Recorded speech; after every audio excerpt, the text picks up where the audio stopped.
Welcome to Policy on Demand. I'm Sindhu Bloom.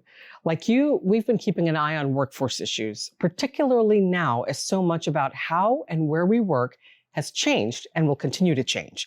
And to shed some light on this topic, we are joined by Bhushan Sethi, Joint Global Leader of PwC's People and Organization Practice. Bhushan, thanks so much for being here. Great to be back, Sindhu. So we have a list of questions for you, but I also want to point out to our viewers about PwC's most recent pulse survey, the results of which do touch on talent acquisition and retention as a risk for some companies. And viewers can find those results in the description of this episode. So let's get to it.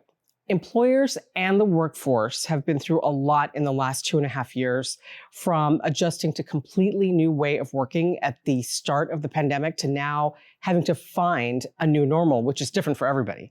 So as you're speaking with companies and looking at data coming in from various sources, including the Pulse survey, how are you seeing work and the workplace evolving? Yeah, so the first thing, Sindhu, is management teams are really continuing to focus on what they can control. So there's a lot out there. High inflation, rising rates, polarization in the world and in the workforce and the workplace.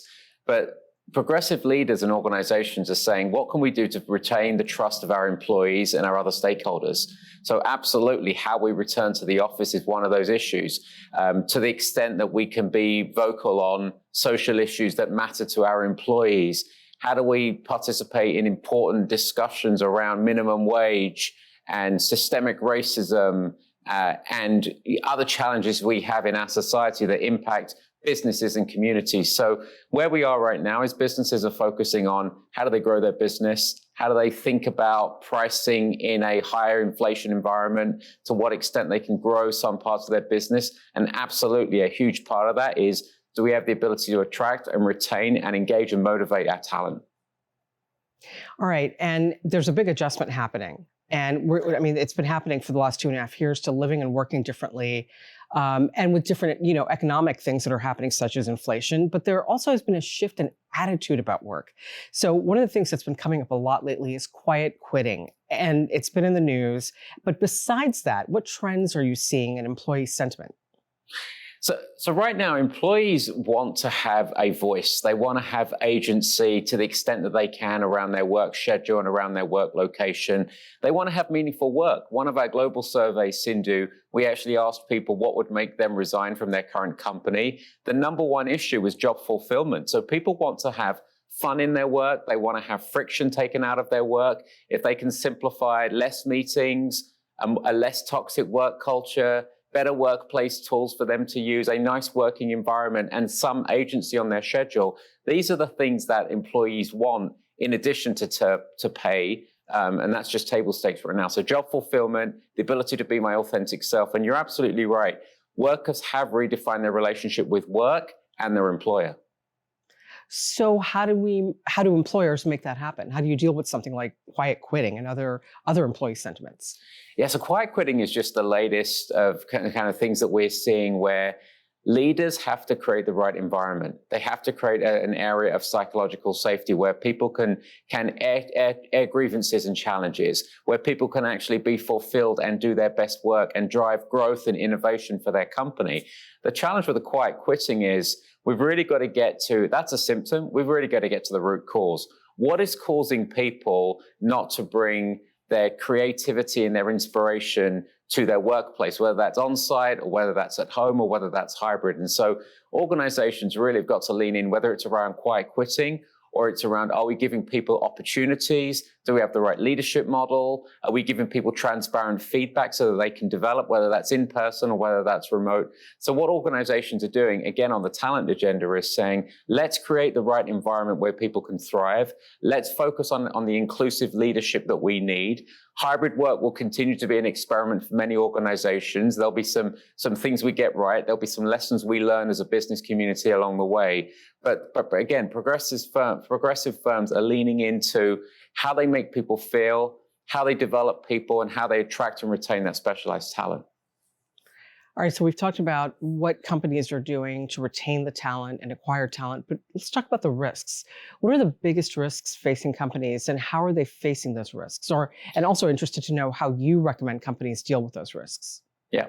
So in our Pulse survey, we asked that very question to say, as firms are leaning into growth and looking to drive new revenue models, looking to drive cash flows and manage their balance sheets, there's some risks. There's some risks around cybersecurity, and there's a human dimension there in terms of creating awareness for people, having the right risk culture, and having the right training in place. But the second biggest risk they had was the ability to attract and retain specialized talent. Firms are doubling down on their investments in technology, whether that's around customer experience or around digital transformation or around elements of ESG and climate technology. To do that work, you need access to specialized talent. You need that talent to want to come to work every day fulfilled and inspired to give of their best self.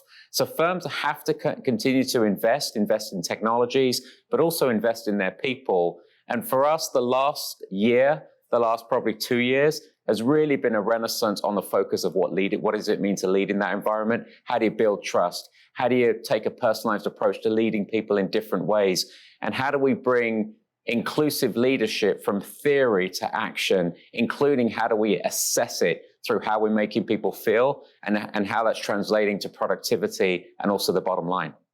All right. And looking at the short term, what are 2 or 3 things that you're currently sharing with executives as next steps in dealing with workforce issues? On the immediate term, just getting out and engaging your people. Many people haven't had in-person connections on a frequent basis. So whether that's how you onboard and engage your younger workers, many of which haven't been in a physical workplace, how you get out to see your clients, how you bring teams back together around signature events. So getting out and leading from the front in a very human way, being transparent to the extent you can around your big initiatives, around how you're preparing for some of these macro trends and all very local trends that impact you. And again, trying to bring all stakeholders along in your ecosystem, including your employees, and acknowledging we will have different views on societal issues, but organizations that take the lead, that are trusted, with respect and tolerance as part of their values, they're actually engaging in these social issues, and they know that their colleagues and their employees want to engage in some of these social issues that are deeply personal. So to the extent businesses can and they're comfortable, engaging in some of these discussions to reduce some of the polarization in organizations. Bhushan, thanks so much for all of that. I really appreciate it. And we are going to put up your social media handle because I learn about stuff by following you, and I think our viewers will as well. Thanks a lot. Thanks very much. Sure. And to our viewers, as always, thank you so much for spending this time with us. We'll see you next time.